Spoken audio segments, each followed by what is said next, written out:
अस्सलाम वालेकुम स्टूडेंट्स। आज जो हमारा लेक्चर नंबर 16 है उसमें हमने ऑल्टरनेटिव डेफिनेशन पढ़नी है ऑफ जीसीडी। जीसीडी की क्या करनी है, हमने ऑल्टरनेटिव डेफिनेशन पढ़नी है। तो आपने स्टूडेंट्स इस बात से नहीं घबराना कि हमने तो जीसीडी की डेफिनेशन पहले भी पढ़ी थी, तो ये बिल्कुल सेम वैसी ही डेफिनेशन है जैसी हम पहले पढ़ चुके हैं। लेकिन क्या है कि इसको मोर जनरलाइज्ड फॉर्म में उस पहले वाली डेफिनेशन को ये सेम एज इट इज़ है, वो मोर जनरलाइज्ड फॉर्म में लिख दिया, इसको पॉइंट्स की फॉर्म में लिख दिया।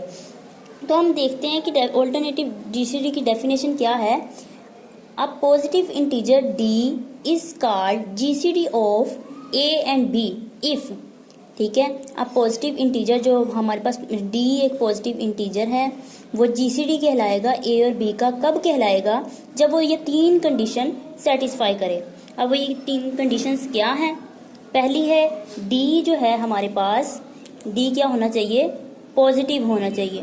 तो देखें, अगर हमने जो पहले डेफिनेशन पढ़ी थी जीसीडी की, वो यही डेफिनेशन थी ना, अ लार्जेस्ट पॉजिटिव इंटीजर। पहली बात उसमें क्या है? लार्जेस्ट हो और दूसरी पॉजिटिव इंटीजर होना चाहिए। तो अब ये देखिए, पहला पॉइंट सेम वैसे ही है, ठीक है। डी क्या है? ग्रेटर देन 0, मतलब पॉजिटिव है। तो यहाँ पे भी वही बात हमने पढ़ी थी। दूसरा पॉइंट क्या कह रहा है कि डी ए को भी डिवाइड कर रहा है एंड डी बी को भी डिवाइड करना चाहिए। तो ठीक है, देखिए पहले डेफिनेशन जो हमने पढ़ी थी ये भी उसी तरह ही है। इसमें भी यही कहा जा रहा है कि a largest positive integer that divides both a and b, ठीक है। और लार्जेस्ट जो पॉजिटिव नंबर है, इंटीजर है, वो ए और बी दोनों को डिवाइड करना चाहिए, ठीक है।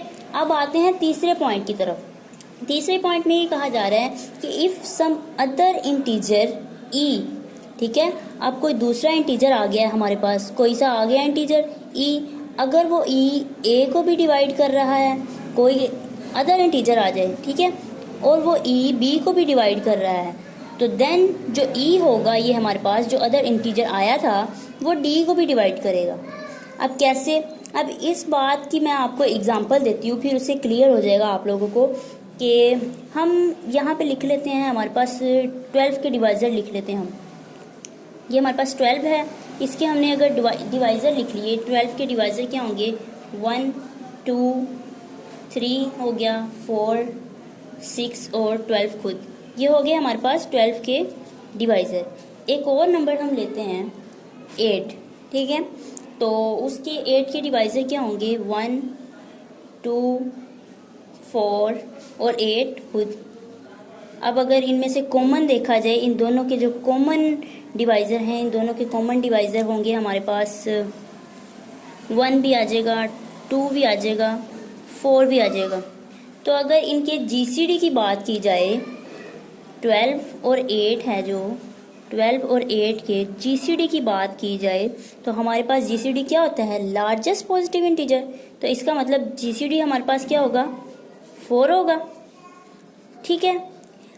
अब आते हैं तीसरे पॉइंट की तरफ। तो तीसरे पॉइंट में ये कहना चाह रहा है कि इफ सम अदर इंटीजर, कोई दूसरा इंटीजर आता है जो कि ए और बी को डिवाइड कर रहा है। अब वो दूसरा इंटीजर, इसमें देखते हैं हम क्या है। अदर इंटीजर्स यही हैं, 1 2 4 जो हमने कॉमन डिवाइज़र निकाले थे 12 और 8 के। अब ये अदर इंटीजर्स हैं सारे के सारे। अब ये अगर अदर इंटीजर, इनमें से कोई सा भी हम ले लेते हैं, यहाँ पे तो फिलहाल 3 है, इनमें से कोई सा भी एक ले लेते हैं, 2 ले लिया हमने। अगर ये 2 इस 8 को भी डिवाइड कर रहा है, ये 2 12 को भी डिवाइड करता है, तो इसका मतलब है कि 2 जो होगा ये जीसीडी को भी डिवाइड करेगा, इस डी को भी डिवाइड करेगा। तो यही चीज़ इस थर्ड पॉइंट में कही गई है कि अगर एक अदर इंटीजर आता है, ठीक है, वो ए और बी, ये जो कि ए और बी इन दोनों को डिवाइड करता है, तो वो अदर इंटीजर वो डी को भी डिवाइड करेगा, ठीक है। तो ये थी ऑल्टरनेटिव डेफिनेशन ऑफ जीसीडी। तो इस डेफिनेशन से घबराना नहीं है, बिल्कुल सेम उसी तरह ही है।